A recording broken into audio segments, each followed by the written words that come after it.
Santa's Dog, Fritz, by Sean Mitchell. Chapter 1.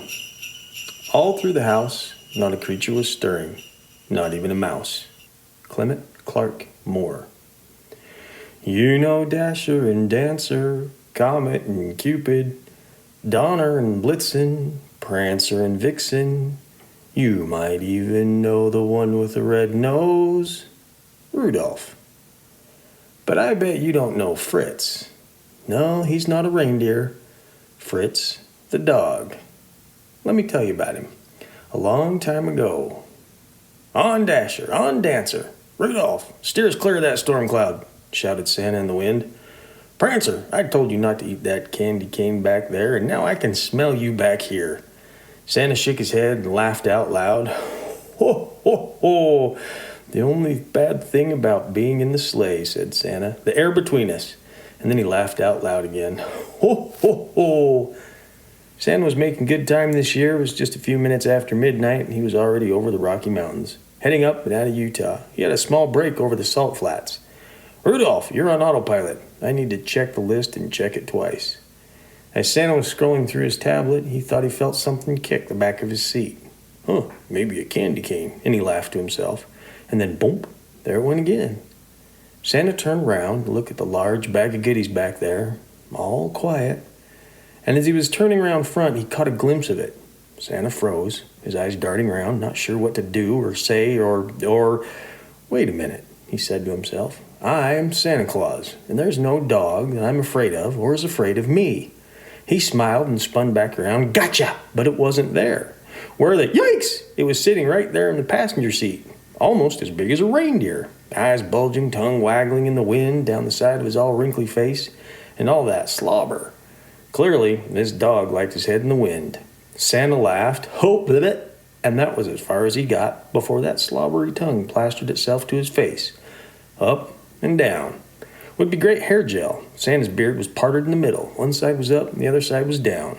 And the frozen look on Santa's face looked like the dog's when the vet takes the temperature. Santa shook his head back to reality, wiped his beard back into place, looked at the dog and said, Merry Christmas. The big black dog looked at him and smiled and woo, woo, woo, woo. A voice so loud you could probably hear him back on the East Coast. Santa checked the dog's collar. There was a tag. Written on it was Fritz. No other names, addresses, phone numbers, just Fritz. Santa looked at him and said, Fritz? Woof, woof. All right, gonna have to call the elves on this one. After some messages and phone calls and lots of texts back and forth, hey, autopilot, Rudolph's driving, not Santa. The only thing the elves could come up with was somehow Fritz hopped into Santa's sleigh when they dropped presents to the animal rescue back there in Utah. Fritz was an orphan. Well, by the time they figured this information out, Santa was in the home stretch and just about done with South America. Santa's typical route, according to how NORAD tracks him, South America is the finish line. And because that's just the way it works out, Santa had a magic portal put in down at the South Pole. No one will find it down there. So that when he's done, it transports him home back to the North Pole in an instant. But now we have a passenger. To get Fritz back to where he should be, halfway around the world, well, he is no one's dog at the moment. We could get him back there the next day after the reindeer have rested up. And with that decision made, onward to the South/North Pole. Chapter 2. Back home at the North Pole, Fritz was calmly covering all the ground, smelling all the new smells, everything, and, well, peeing on all the things he seemed fit to pee on, except when Santa yelled at him, Don't pee on the elves! The reindeer went to their houses and Santa was going to his. Ms. Claus was standing in the door with her arms folded. She knew what was coming. Fritz was a little intimidated by her, and as they got closer, he fell into step behind Santa. Well, Mr. Claus, what have you there? Santa looked to his left and his right. What? Where? He said. Ms. Claus furrowed her brow, and Santa couldn't hold it in. Ho, ho, ho. Oh, here, behind me. This is Fritz. Fritz, say hello to Mrs. Claus. Fritz walked over, smelled her hand, turned right round, and sat next to Mrs. Claus. She looked down and raised an eyebrow. Santa's mouth dropped open. Come with me, Fritz. Mrs. Claus said, and they both turned and walked inside, closing the door behind them. Santa was still standing there, dumbfounded, mouth open. He shook his head back into reality and, of course, laughed. Ho, ho, ho! Santa hung up his coat and took off his hat. Mrs. Claus and Fritz just came out from the bathroom. She had given Fritz a quick wash, and he was holding the towel in his mouth. "You go dry off next to the fire," she told him. And he went over to the large fireplace and laid down. Santa scratched his head because there was a large dog bed already there for Fritz. Santa looked at Mrs. Claus. "What, dear? It's not like I didn't know you were coming. I talked to the elves too, you know." Santa looked over at Fritz, asleep on the dog bed in front of the fireplace, and smiled. Santa ate his breakfast, harvest carrot and butternut squash soup, with some whole wheat toast on the side. A long night of eating cookies and milk, and stay away from those candy canes. Ms. Claus makes sure he eats something healthy. Santa told her about the other little adventures and mishaps that happened along his travels. Rudolph caught a fly in his mouth and coughed, and his nose blinks when he coughs. The Navy thought it was an SOS beacon, and Santa had to call them to stand down. Or when they went to take off from a roof, and the sleigh hooked some Christmas lights. It looked like a tetherball. Round and round in the air they went, till Vixen kicked it loose. Cupid put the fake reindeer emoji poo on my seat and almost sat in it when I got back. Yep, he's the sweet one, all right. And then there was Fritz. "Well, he sure seems like a big sweetheart," said Ms. Claus. "Funny guy, too," said Santa. "He almost peed on Elf Stanley when we got home. Can you imagine Stanley's view? I swear he went 3 lighter shades of green when he saw Fritz's leg lift over his head." Ho, ho, ho! Ms. Claus looked down at her hands and said, "Nice he gets to spend Christmas at the North Pole." And she looked out the window far out onto the lonely snowy fields. Sad he doesn't have a home of his own to go back to. "Well, if he did have one, I would have taken him right back then and there," exclaimed Santa. "Shh, inside voice. I know you would have. But from South America back to Utah, it's kind of a straight shot back here to home. You could have made it just under twilight and no one would have seen you. Oh, you know how the reindeer feel by the time we get to the South Pole. If I would have told them we needed to turn around, well, they would have done it, but they wouldn't be happy about it. I put that portal in down there for them, you know. Got tired of hearing Donner and Blitz and bellyache about overtime pay." "Well, you go to sleep now, and we'll talk more when you wake up," Ms. Claus said. Santa looked at her, raised an eyebrow. "Talk more?" She smiled, got up and collected the dishes, and off to the sink. Chapter 3. Santa was hugging Ms. Claus. At least that's what he thought. That's what he thought in his dream. He thought he got some of his whiskers in his mouth when he kissed her, and then trying to spit him out, woke him up. Santa then realized he was not holding or kissing Ms. C. It was Fritz. "Ho, ho, ho! Ho, ho!" He rubbed Fritz between the ears. "I might have to trade Ms. Claus in for you," he said. Out of nowhere, from the other room, "I heard that!" Santa looked at Fritz. "She's a she-devil, has magic powers, I tell ya. You keep an eye on her, Fritzy boy." "I heard that too!" And he winked at Fritz. "Told ya." When they got up and were all in the kitchen, she asked Santa, "Would you like some cookies and milk?" "Oh, no. I'm good for a year."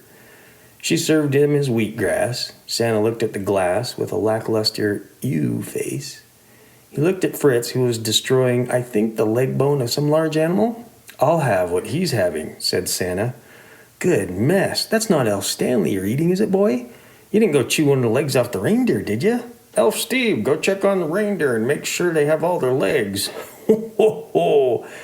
Fritz only stopped for a minute to look at Santa, and then Mrs. Claus. "Don't mind him. You keep eating," she told him.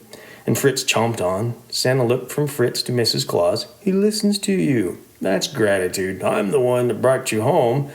Fritz paused and looked back to Mrs. Claus. She rolled her eyes. "Did you see that?" Santa pointed at Fritz and looked at Mrs. Claus. He smiled. "You're both ganging up on me." He finished his green juice smoothie, set the empty glass down hard on the table, got up and walked outside. Mrs. Claus looked at Fritz and started giggling. "He forgets the green juice, makes his white mustache and beard green. It looks like he has boogers coming out of his nose. We let him walk around like that all day. He thinks everyone's laughing because they're in the spirit, but they're really laughing at him." By the time Fritz and Mrs. C went outside, Santa was storming back to the house. Fritz looked around frantically, saw Elf Stanley, and ran towards him. Mrs. Claus didn't have an easy escape. "You're not going to believe this," said Santa. She was about to apologize for the green juice stains in his mustache, but he went on. "Comet, he thinks he pulled a hamstring. Vixen is out on a date. And Rudolph, he thinks the fly he caught in his mouth gave him something. I tell you what I'll give him. A poke in the eye and a kick in the butt is what I'll give him." And Santa stormed back off to the house. Mrs. Claus chuckled and looked around for Fritz. She smiled when she saw him playing with the elf kids. One was riding on his back, and Fritz was loving it. Out of the clear blue sky, she heard Santa's booming voice from the house. "Why's my mustache green?" And she burst out laughing. The next day was a repeat, minus the green juice smoothie stains. There was some excuse that the reindeer couldn't group up, or the sleigh needed washed and painted, or the elves had a job they needed Fritz for. What in the world would an elf need a giant dog in their case for? Santa asked Mrs. Claus as Elf Roy and Fritz walked out. She shrugged and went back to baking. The days of excuses turned into a week. Santa knew that word had to get back to the shelter as to what happened to Fritz. He knew they were not going to believe that Santa Claus has him. So he asked Elf Ansel to take a photo. He and Miss Claus dressed in regular clothes, and Fritz sat between them. He included the photo in the email to the shelter. It read, "Mr. and Miss C have found your dog while we were passing through Utah. Didn't know where he belonged until we saw your dog missing post online. By then we were too far away to come right back. It will be a few more days until we're passing through there again. Fritz is no trouble and has been a joy. Merry Christmas and Happy New Year. Santa." And he hit send. He was trying to be discreet and not let them know it was him, the Santa Claus, but it was his habit to sign his name at the end of a letter. Oops. Chapter 4. Now, one thing to be said about Fritz is that he follows his nose.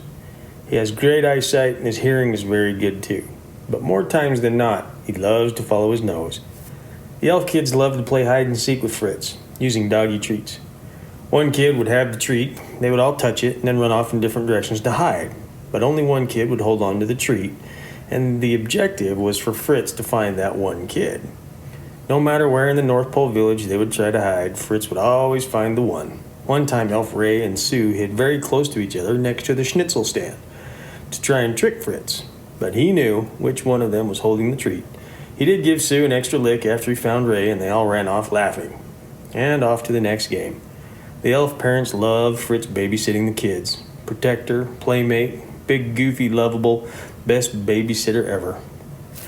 Well, it's not all fun and games up here in the North Pole, as you might imagine. There are some very big, dark, scary storms that occur up here. Santa's village is mostly always protected, but outside the boundary, the rules are wild. And it was one of those nights. The black storm covered everything, like a blanket of wind and sideways snow. Everyone was hunkered down in their homes next to a nice warm fireplace. It was all cozy until the town started to buzz. People's phones started going off with the sound of an alert. It took everyone off guard because this was the sound from the phones that was seldom ever heard. It was the missing kid elf alert and emerald alert. In Santa's house, he was warming his feet by the fireplace and Mrs. Claus was reading a book. When their phones went off, they both about jumped out of their seats with fright. Fritz sat up and cocked his head sideways at the strange sound. Santa grabbed for his glasses. Miss C said, "Don't bother, old man, I already got mine on." She picked up her phone and gasped, "My goodness, it's an emerald alert." Santa was already putting his boots on. I'm headed over to the hall to meet the others. As he was heading out the door, Fritz tried to rush past him. "Sorry, boy, stay here with Miss Claus." As Santa left, Fritz went from window to window watching Santa run off. "Fritz, that's enough. Come over here."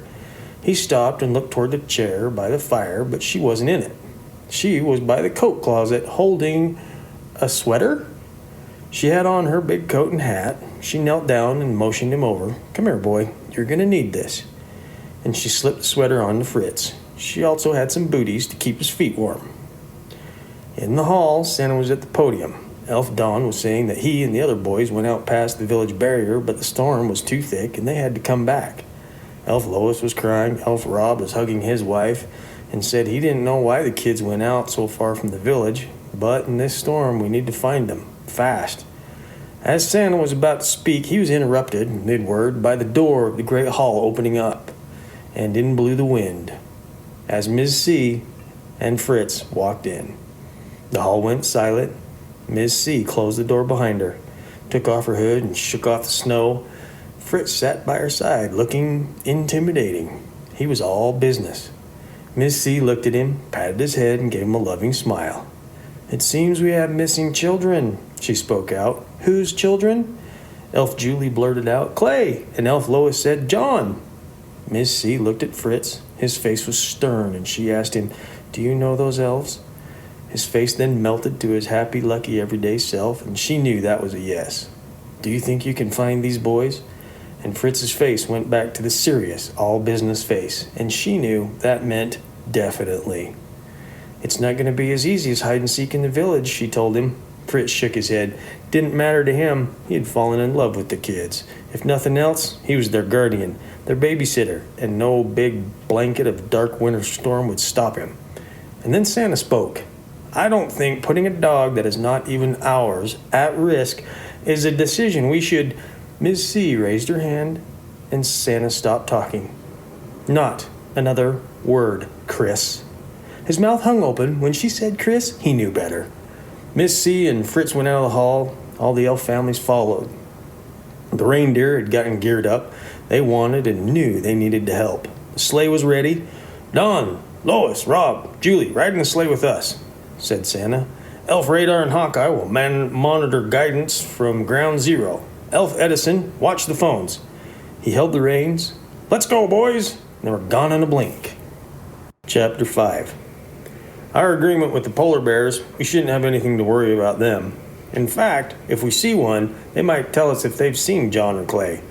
We're about to cross the barrier, and at that point it's going to be like going into pitch black, with snow and wind trying to freeze your eyes shut.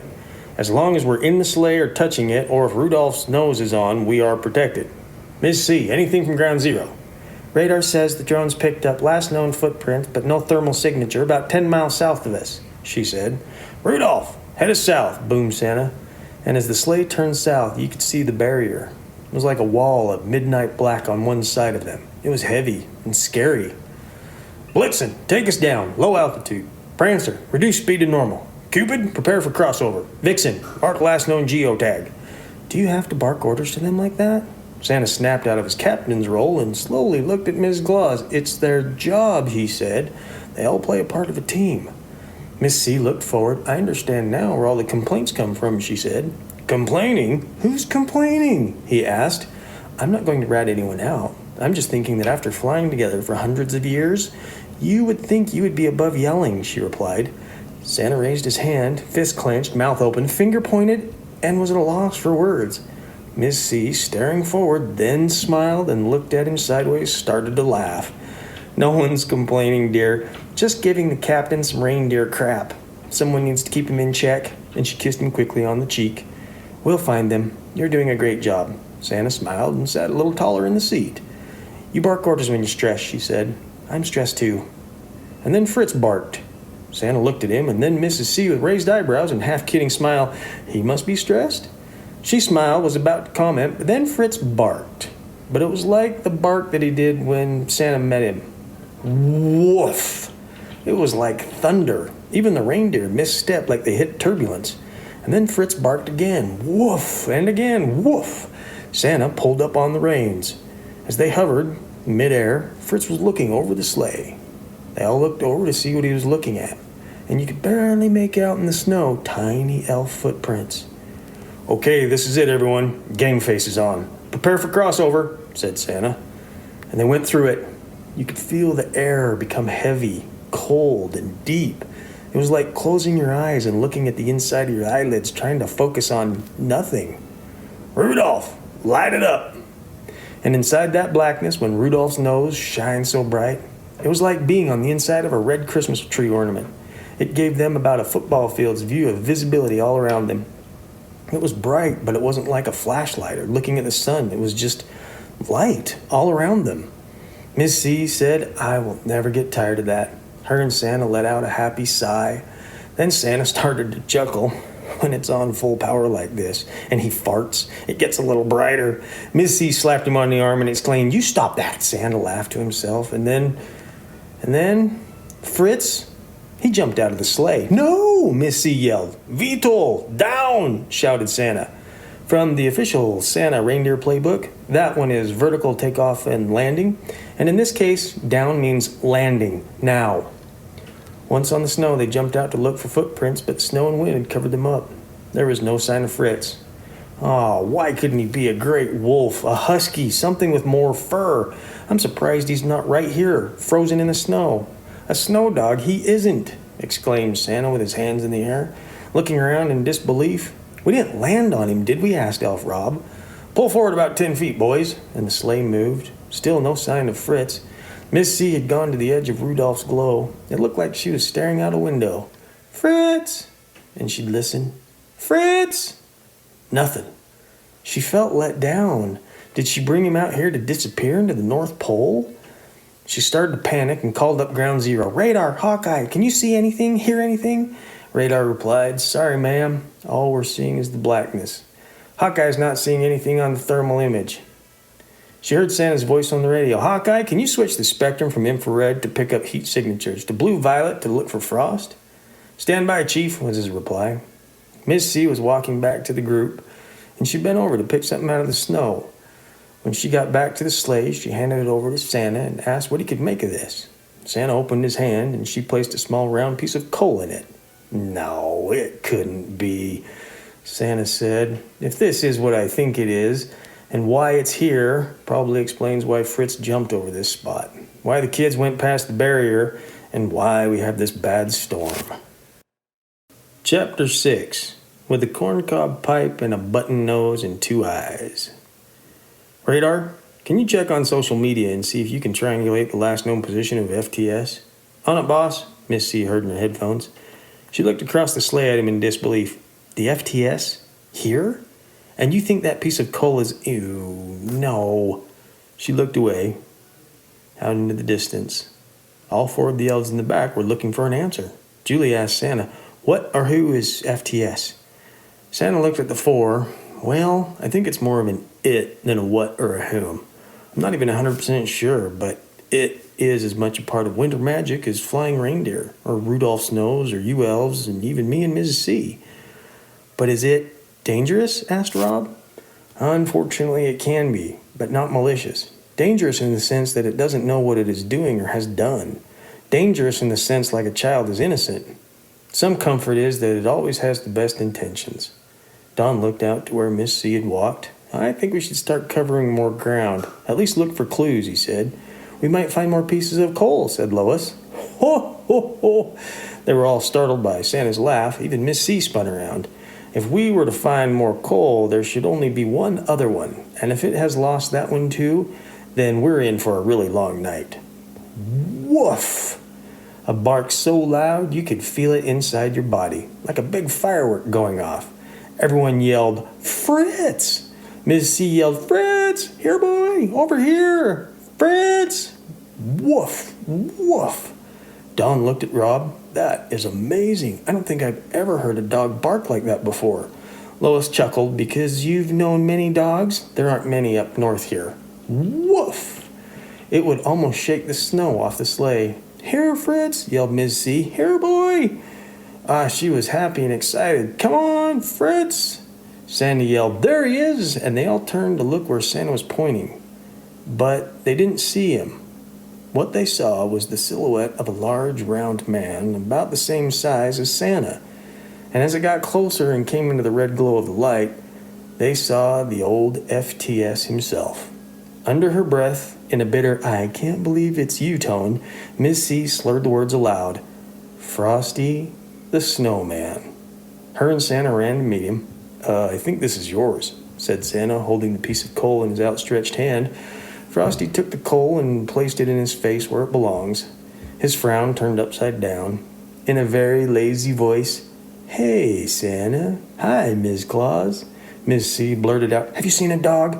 What have you done with him?" Whoa, hold on a minute," said Frosty. "I only had one eye up until now. Out there, it's dark, even for me.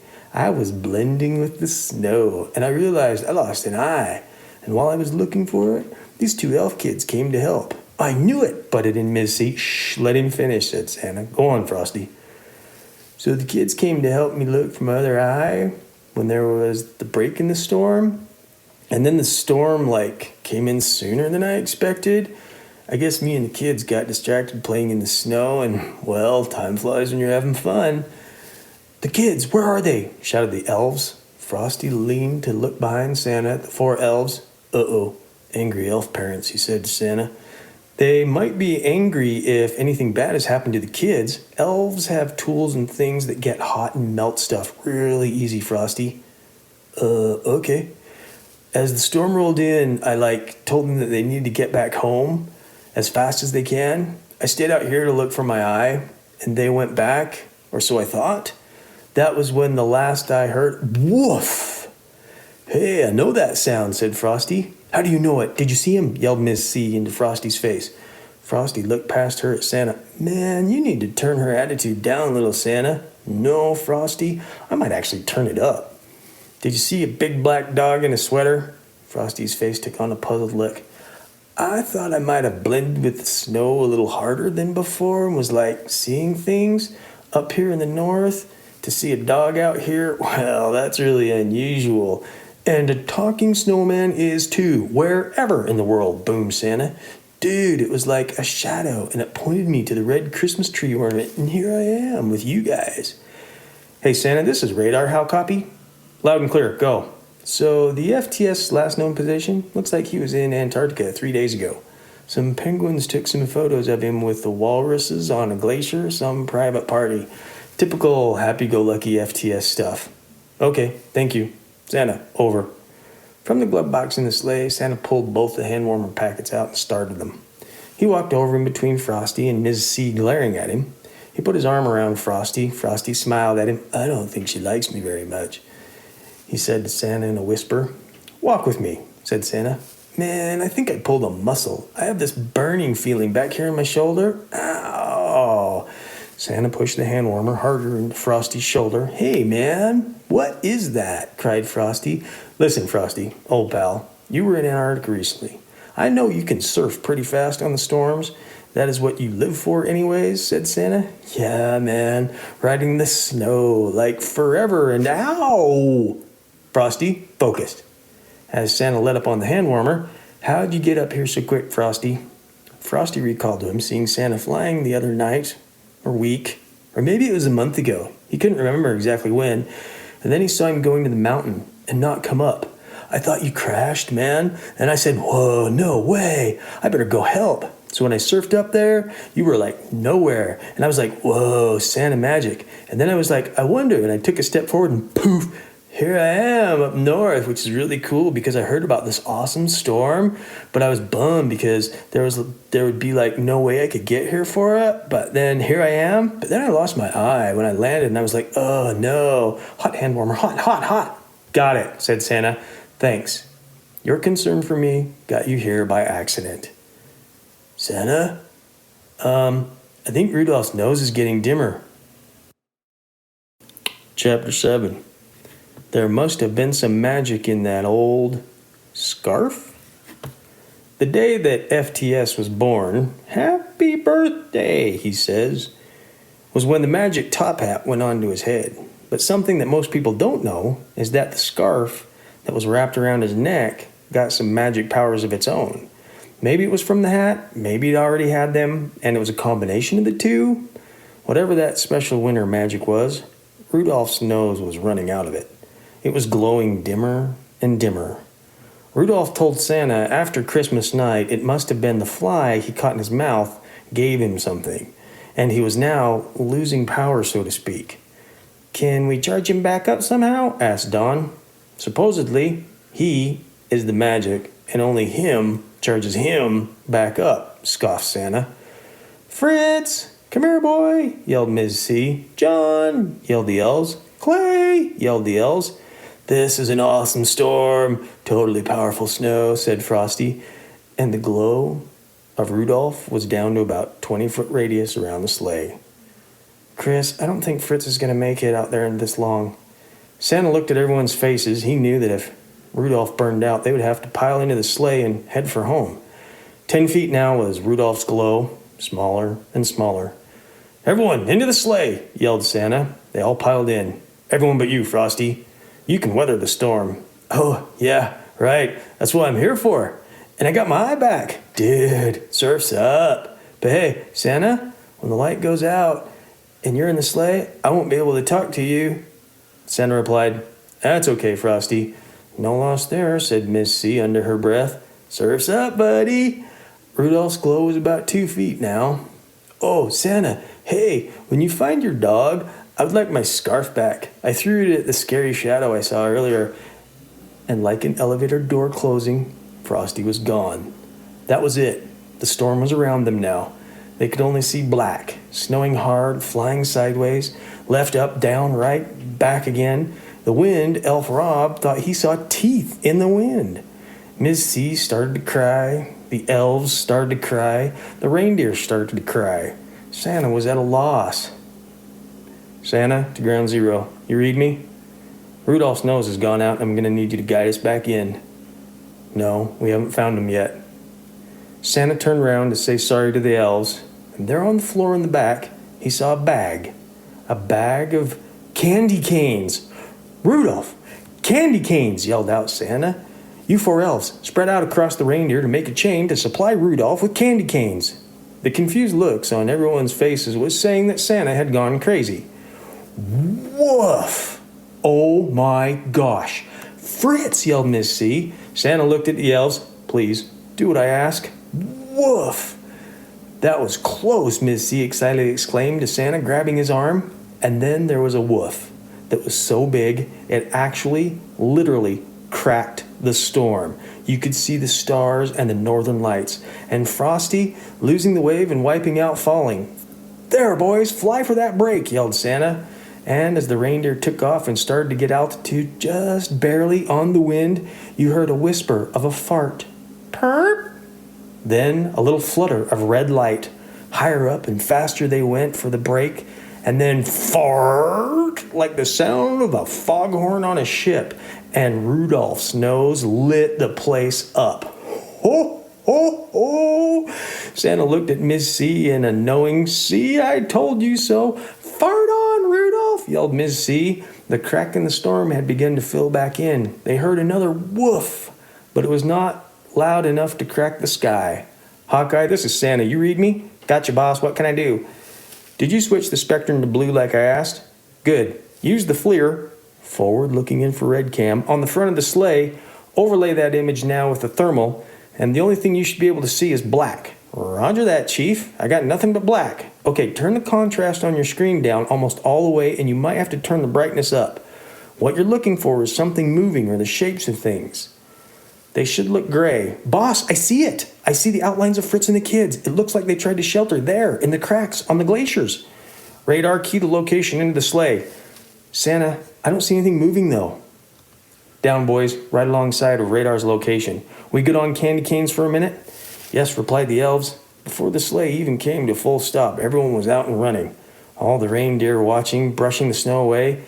There was John and Clay curled up next to Fritz, under Frosty's scarf. Fritz did what he said he would do. Nothing would stop him. He found the kids. Frosty's scarf kept him from freezing, and when Fritz found the kids, he used it to shelter them. Elves can survive cold temperatures. In fact, if you want to know how cold it is, look at an elf. They're normally a creamy color skin, but the colder it gets, the greener they get. Has something to do with the blood and Christmas magic. Opposite is true as if they get hot. They turn red.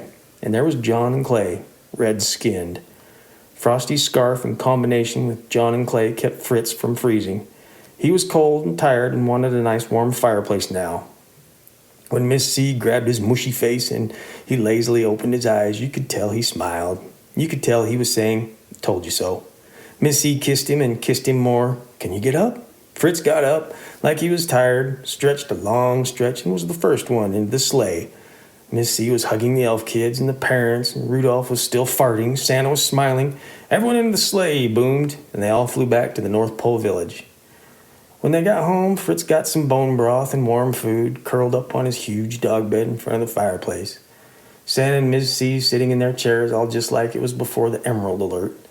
Santa warming his feet, Ms. Claus reading her book. "Well, just another day at the North Pole, eh?" said Santa to no one in particular, might be talking to himself out loud. Miss C looked over her glasses at him. Something on your mind, dear? Well, after tonight's amazing escapade, why would anything be on my mind? He replied sarcastically, rolling his eyes. Say it, she commanded. Have you ever heard a dog bark like Fritz? Or seen a bark do what his did tonight? I never have in all my years. I have Elf Wiki looking for anything in the records that might be like what Fritz does, and nothing yet. You know, he might be a valuable member to the team. If he can do that regular, how much of a time saver he could be. I wouldn't have to have Rudolph leading us around storms. Fritz could just straight line bark us through them. Hearing his name so many times, Fritz had sat up from his dreams and was wagging his stub. Oh, forgot to mention that part about him. Fritz has a stubby tail. Miss C looked down at him. Fritz looked up at her, written all over his face, signed with an exclamation point, his wiggling stub says, "You bet I can." The next day, the official adoption papers were signed. The requirement from the rescue was, of course, Fritz's happiness. And seeing he was so far away, they demanded once a month photos or video of Fritz, making sure he was happy and well. And the next day, the FTS wandered into the village with both eyes intact. All the kids did enjoy playing with him, and he loved the kids. The happiness on the kids' faces even got Mrs. C to throw Frosty a smile. After all, if Frosty and his scarf weren't out there, Fritz and the kids probably wouldn't have made it back home. Fritz returned the scarf. Frosty realized it was Fritz that found his eye by having the sleigh land where it did. But something was bugging Santa. Frosty, if the scarf can keep Fritz and the elves warm, why is it not melting you? Dude, it's magic, he replied. It keeps me colder. I had no idea it would warm them up. All these years and learn something new. I just hope it doesn't backfire on me, you know? That would be like the worst wipeout ever.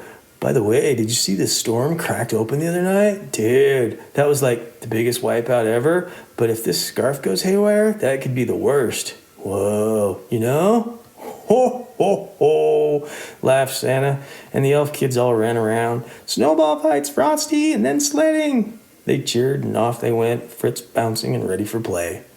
And that, boys and girls, is the story of how how the Clauses got Fritz, and Fritz got his forever home. Merry Christmas to all.